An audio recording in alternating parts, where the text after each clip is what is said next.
So good morning students, welcome back. In our last discussion, we just started with the king demand curve theory, which is a theory which was developed by Professor Sweezy. And here, Professor Sweezy do develop this particular theory which relates to an oligopolistic market. Okay, and he did agreed that if you talk about these oligopolistic markets, they are markets whose number of firms are few, and yes, the number of buyers are many. Okay, and each and every firm or producers has their own price output policy. And here in this very theory, he do try to explain Sweezy do try to explain even though if a firm has its own price output policy of its own, okay, like its price would won't be that much different from the others, because any move by one particular producers or sellers will automatically affect the other producers or sellers. Like what in this very theory, Sweezy try to explain how um, how there exists price rigidity. That means that is often observed in these oligopolistic markets. Yes, suppose if a particular producer, let's say, in order to maximize profit, he lower the price, okay, and with that step, he assumed that, or he hoped that he will be getting more profits. But in the end, after lowering the his price, his other fellow producers will also do the same. Therefore, his profit won't be that much, okay. Or in the other words, if a particular firm try to increases the price of his product, definitely his fellow producers will not follow him. He alone will suffer. He alone will faces the loss. Okay, so under this particular theory, which was developed by Professor Sweezy, he tried to explain like in both the two situation. That means in both the price rising, the price lowering situation, the producer, he is a loser, and as such, he will stick to the price that it prevail in the market, which explains price rigidity. So again, looking at this very diagram, we have this KPD demand curve. We have this MR as the marginal revenue curve. We also have this MC, which is the marginal cost curve. And this producer, he's been producing OR as the output and OPO as the price that he charged for his products. So if we start from this very point P, okay, if we start from this very point P, what happened was, let us suppose a particular producer, he planned to, in order to maximize more profit, okay, he what he did was he raised the price of his product or of his good, okay, and in doing so his other fellow producers will not follow him, because they do realize like the moment they increase the price of their goods, nobody will come and buy their goods. So in this particular situation, he alone will suffer a loss. He will lose most of his customers, okay. So the simple reason is because the KP portion of his demand curve is said to be elastic, whereas the KA portion of his marginal revenue curve, it is positive.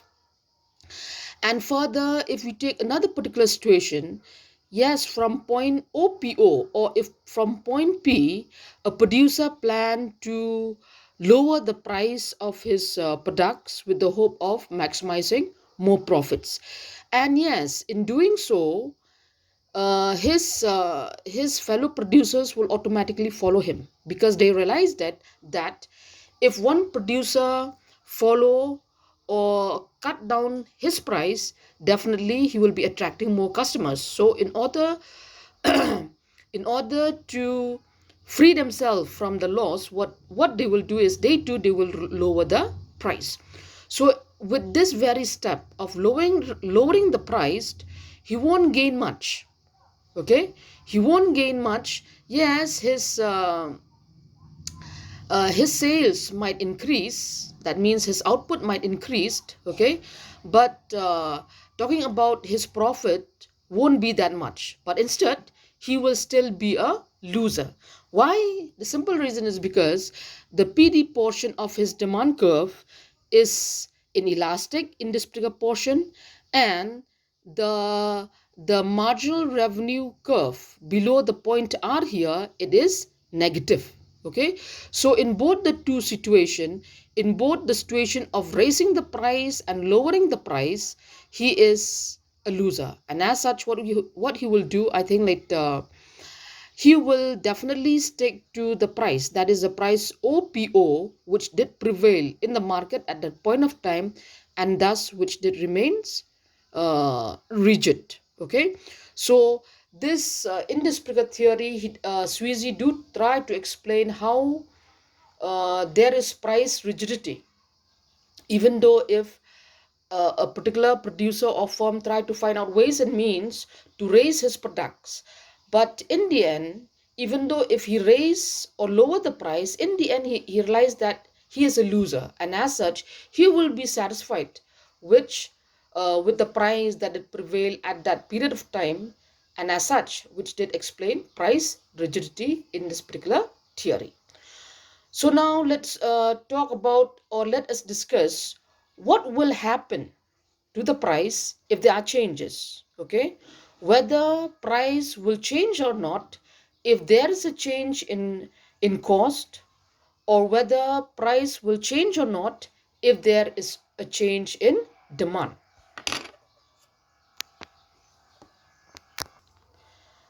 Looking at this very diagram, you can see like again the same thing, this KPD as a demand curve. We have this as the marginal revenue curve. We also have a sets of marginal cost curve, taking this MC as the original marginal cost curve. Let's suppose there is a change in cost. Let us suppose there is an increase in the cost. Okay, yes, taking this as the original demand curve and this as the original marginal revenue curve, we have the marginal cost curve, the original marginal cost curve by the name of MC. Suppose uh, cost increases. With this increase in cost, we will have the new marginal cost curve by the name of MC2. Okay, and even though if cost increases, yes, we might have, yes, a new marginal cost curve by the name of MC2. In this particular situation, what we can see or what we can find out is that the output remain the same, the price also remains the same. Okay, why is that? Is because this new marginal cost curve MC2 still lie within this gap A B. Okay, and so long as this new marginal cost curve MC2 lie within the gap AB, price will not change. Okay, instead price will remain the same.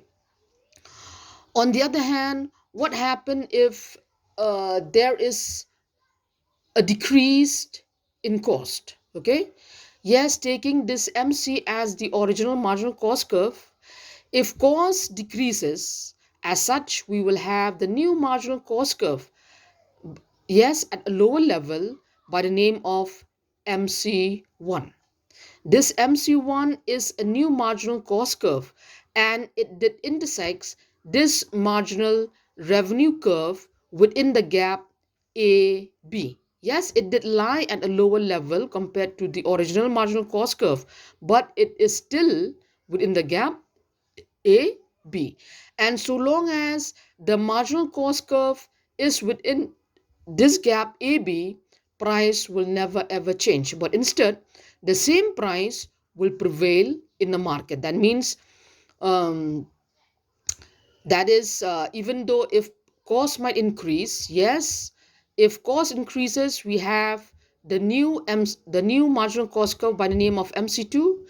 If cost decreases, we will have the new marginal cost curve by the name of MC1. Okay, even though if these marginal cost curve, it might be at a high level or at a lower level, so long as they lie within this very gap, that is the gap AB, the same price will prevail in the market, that is OPO. So if cost changes, even though if it increase or decrease, so long as the marginal cost curve cut the marginal revenue curve within the